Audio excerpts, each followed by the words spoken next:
অসাধারণ অসাধারণ সৌন্দর্য। সামনেটা দেখুন।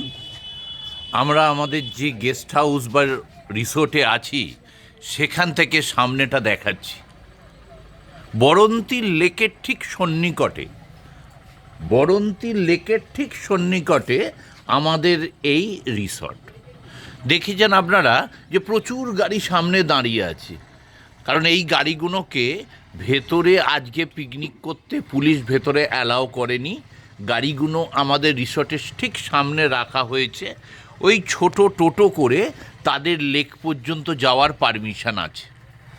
আপনারা ঠিক সামনে এই যে পাহাড়ের চূড়া দেখুন, কি অপরূপ দৃশ্য সামনেটা। এই দৃশ্য দেখার জন্যই তো মানুষ বিভিন্ন জায়গায় ছুটে আসে। এই সব জায়গায় যে ছুটে আসে এই সমস্ত জিনিস দেখার জন্যেই তো। এই 2-3 দিন ছুটির মধ্যে অনেক পরিবার তারা এখানে এসে উপস্থিত হয়েছেন।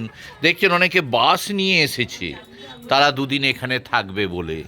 বরন্তী লেক, আপনারা বরন্তী লেকে আসতে গেলে আপনারা আসানসোল নেবে, ওখান থেকেও 30-32 কিলোমিটার, বা আদ্রা জংশন রেলওয়ে স্টেশন থেকে আপনারা বরন্তী লেকে এই জায়গাতে আসতে পারেন।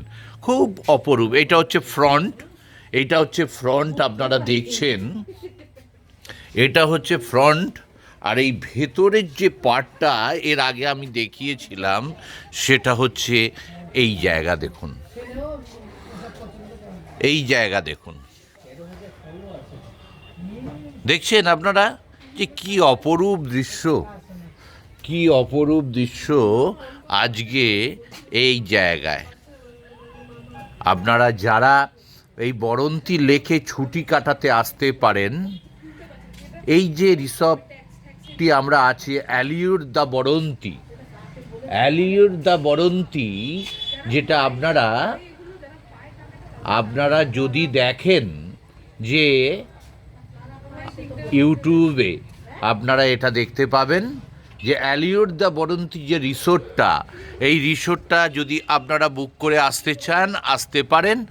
আমি যেটা বললাম, আদ্রা জংশন থেকে অথবা আসানসোল রেলওয়ে স্টেশন থেকে এই লোকেশানে এসে 2 দিন নিরিবিলিতে ছুটি কাটানোর খুব ভালো জায়গা অ্যালিউর দ্য বরন্তী। সামনেই লেক, এই লেকে দেখুন মানুষজন যাচ্ছে, এই দেখুন টোটো দাঁড়িয়ে আছে, এই টোটো ভেতর পর্যন্ত নিয়ে যাচ্ছে।